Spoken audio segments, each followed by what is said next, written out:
Good morning, everyone. Ladies, ladies, ladies, esteemed guests, and those few brave men that have been with us today, right? So thank you for all being here. It is great to see such a packed house. As my esteemed co-chair has said, for over the years, we've seen it grow bigger and bigger, and there's nothing worse than coming and speaking to like 5 people. So this is great. Really excited to be here. Today, we're here to celebrate the 10th anniversary of Women-Owned Business Day, hosted by the WBDC. And I'm honored to stand before you as a co-chair of this remarkable event. And I want to thank my co-chair, the Honorable Patricia Billy Miller. She does an amazing job and is a true inspiration for all of us women here in the Senate and throughout Connecticut. So our gathering today for me is not just a celebration, but it's a testament to the resilience, the creativity, and the unwavering spirit of women entrepreneurs across this great state and beyond. So congratulations to you for being here. And in reflecting on the theme today, I thought that I would remind us of a touching quote from a really popular movie called Barbie, which encapsulates this absurd expectation placed upon women in our society. And I'm going to read you a quote. It says, quote, "You have to have money, but you can't ask for money because that's crass. You have to have a boss and be the boss, but you can't be mean. You have to lead, but you can't squash other people's ideas. And you're supposed to be a loving mother, but don't talk about your kids all the damn time," right? You have to be a career woman, but also you have to be looking out for other people. And this quote, delivered with obviously a touching sense of humor, it really shed light on it for me, and the complex landscape that we as women have to navigate daily, balancing societal expectations with our aspirations and responsibilities. And let me tell you, there's nothing more offensive to men than an ambitious woman, right? Right. I'm called that a lot, by the way. So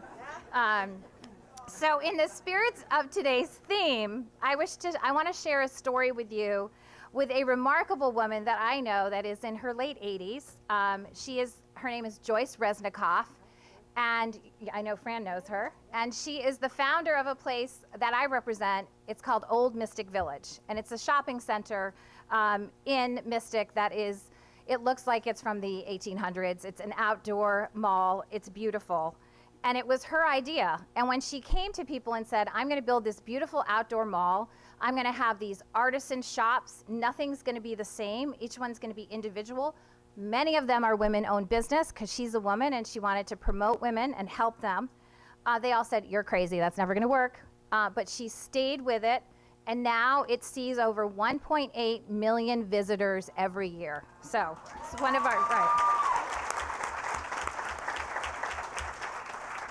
So her vision transformed a piece of land that was really kind of swampland into a thriving community hub. Again, it's one of our #1 tourist destinations here in the state of Connecticut.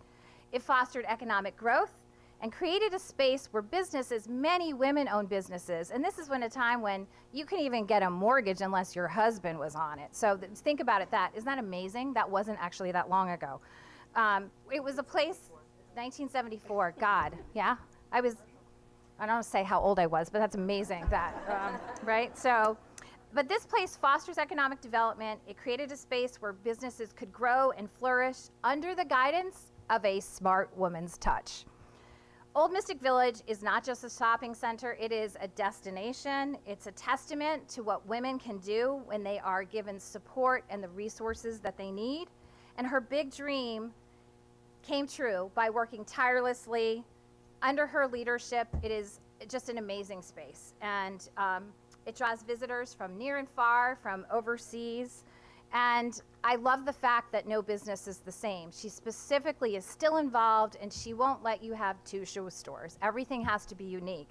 And that has really helped the women that have their businesses there because the whole community works together. We're not competing against each other.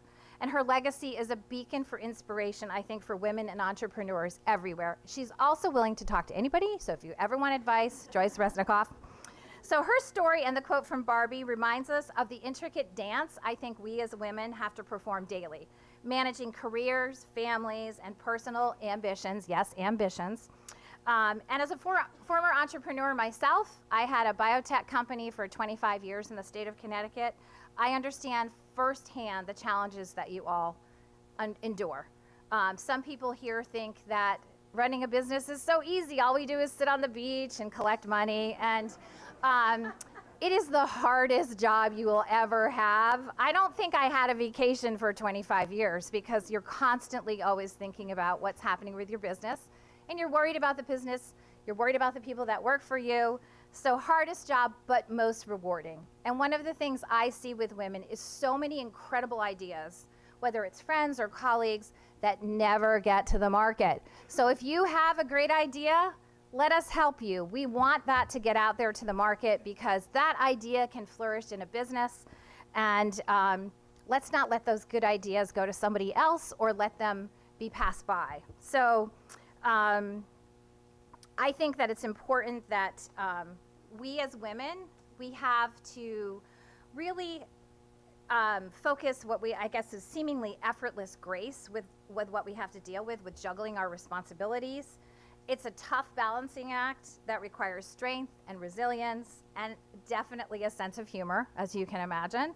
And most importantly, though, the support of the community and a legislature that understands the values that you as women and the contributions that you make, how important they are, not only to creating amazing lives and leaving your own legacy, but to our economy here in the state of Connecticut.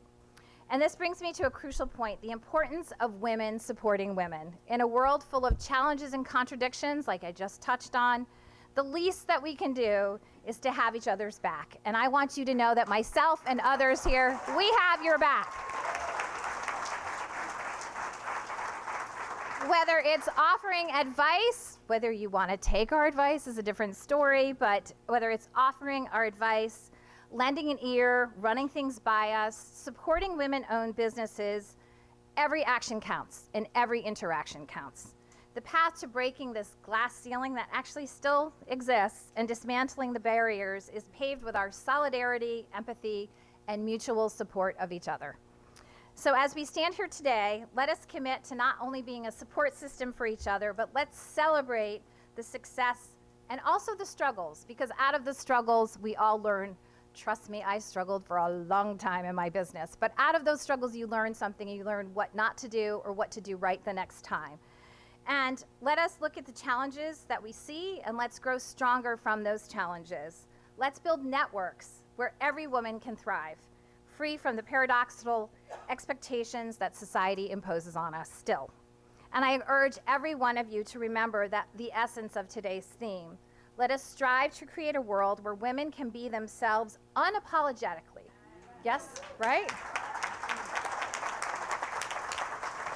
Where we can pursue our ambitions without saying that being ambitious is a negative thing for women, without the burden of these contradictory expectations. Together that we can build a future for the next generation of women, entrepreneurs, that will stand on our shoulders, reaching for the stars with confidence and grace without the constraints that we still exceed here today.